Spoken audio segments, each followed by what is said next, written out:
साथियों नमस्कार। साथियों,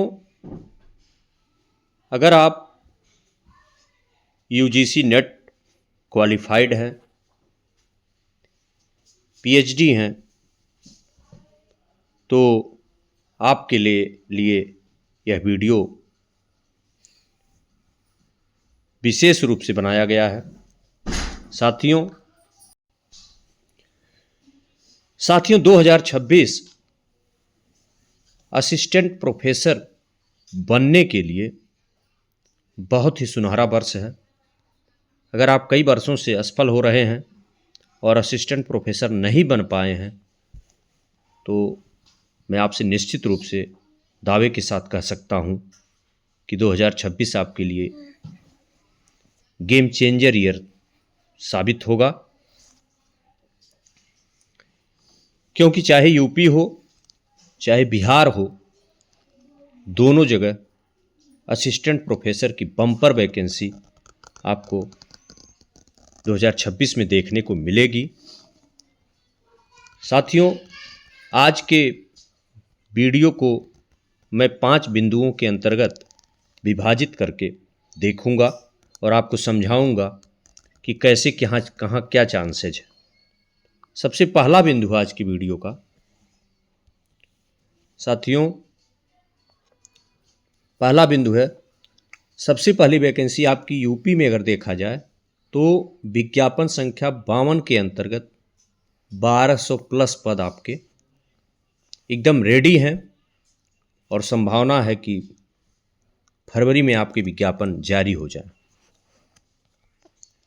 तो आपका यूपी में बहुत बड़ा चांस है।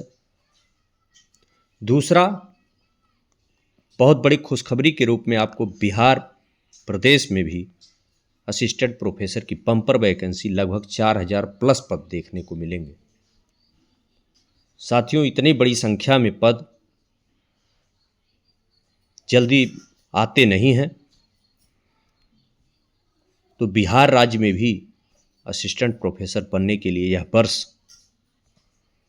गोल्डन ईयर साबित होगा। साथियों इस वीडियो के अंतर्गत तीसरा बिंदु मैं रखा हूं एलिजिबिलिटी के बारे में। एलिजिबिलिटी के बारे में आप सभी अवगत हैं कि जिस विषय से आप असिस्टेंट प्रोफेसर बनना चाहते हैं उस विषय में नेट अनिवार्य होता है। कुछ राज्य ऐसे हैं जो अपने यहाँ का अपने प्रदेश स्तर पे नेट की तरह एक परीक्षा कराते हैं, स्टेट एलिजिबिलिटी टेस्ट। तो अगर आप नेट नहीं हैं और जिस प्रदेश में वैकेंसी आ रही है उस प्रदेश ने कोई स्टेट एलिजिबिलिटी टेस्ट कराया है, अगर आप वो पास हैं तो उसके द्वारा भी असिस्टेंट प्रोफेसर आप बन सकते हैं। लेकिन यदि आप नेट क्वालिफाई हैं तो आपके लिए किसी सेट की ज़रूरत नहीं है, किसी स्टेट एलिजिबिलिटी टेस्ट की ज़रूरत नहीं है। आप हर जगह असिस्टेंट प्रोफेसर बनने के लिए एलिजिबल हैं। चौथा बिंदु साथियों, मैं देखता हूं कि तैयारी को एक नई धार देने के लिए हमारे मन में यह बार बार आता है कि पदों की संख्या क्या होगी इस विज्ञापन में। और जब ये पता चलता है कि पदों की संख्या ज़्यादा है तो हमारी तैयारी में एक धार बन जाती है, मतलब तैयारी को हम तेज कर देते हैं, एक मोटिवेशन का वो कार्य करता है। तो पदों की दृष्टि से बहुत ही गोल्डन ईयर साबित होगा, क्योंकि चाहे यूपी हो चाहे बिहार हो, पदों की संख्या बहुत ही पर्याप्त होगी आपके चयन के लिए। और कुछ विषयों का मैं नाम लेना चाहूँगा मित्रों। कुछ विषय ऐसे हैं जहाँ पर वैकेंसी ज़्यादा देखने को मिलती है, जैसे Hindi, history, political science, English, इन सब में वैकेंसियाँ ज़्यादा आती हैं। तो जो इस विषय से असिस्टेंट प्रोफेसर बनने का सपना देख रहे हैं उनके लिए तो और ही गोल्डन चांस है, बहुत बढ़िया चांस है। और एक बहुत ही शानदार बात मैं आपको बताना चाहूँगा मित्रों, जिसको मैं 5वें बिंदु के अंतर्गत रखता हूँ। सिलेक्शन प्रोसेस चाहे यूपी हो चाहे बिहार हो, दोनों जगह आपको चयनित होने के लिए पहले तो रिटन एग्ज़ाम से गुजरना होगा, दूसरा इंटरव्यू। और दोनों यूपी और बिहार दोनों में रिटन का वेटेज बहुत ज़्यादा है। अब आप ये कह सकते हैं कि बिहार में भी जो वैकेंसी आ रही है उसमें भी रिटन एग्ज़ाम 80% को होगा और 20% इंटरव्यू और अन्य एकेडमिक चीज़ों को देखा जाएगा। तो आपके रिटन एग्ज़ाम में अगर बहुत अच्छे नंबर आ जा रहे हैं तो आपके चांसेस बहुत ज़्यादा बढ़ जाएंगे कि आपका फाइनल सिलेक्शन हो जाए। और यही सेम स्थिति यूपी में भी है।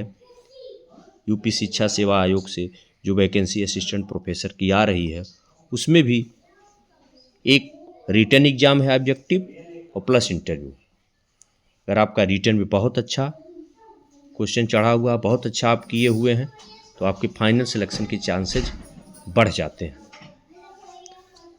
साथियों, अगर आप कई सालों से यह सोच रहे हैं कि असिस्टेंट प्रोफेसर हमारा एक सपना है, एक जुनून है, तो मैं आपसे कहना चाहूँगा कि इस वर्ष आप लग जाइए। 2026 बहुत ही शानदार ईयर साबित होगा। साथियों, मैं आप लोगों से ये गुजारिश करूँगा कि अगर आप चाहते हैं कि मैं ऐसे ही वीडियो आपको असिस्टेंट प्रोफेसर से संबंधित बनाता रहूं, आप किसी भी विषय से संबंधित हो, तो मेरे चैनल को सब्सक्राइब ज़रूर करिएगा और बेल नोटिफिकेशन को क्लिक कर दीजिएगा, जिससे मैं कोई भी वीडियो आप लोगों के लिए डालूं तो उसका नोटिफिकेशन आपको मिल जाए और आप उस वीडियो को देख सकें, अपनी तैयारी को एक नई धार दे सकें। साथियों, अब अगले वीडियो में एक नए टॉपिक के साथ आपसे पुनः मुलाकात होगी। और अगर आपकी कोई क्वेरी है तो आप कमेंट में ज़रूर लिखिएगा। इसी के साथ धन्यवाद मित्रों।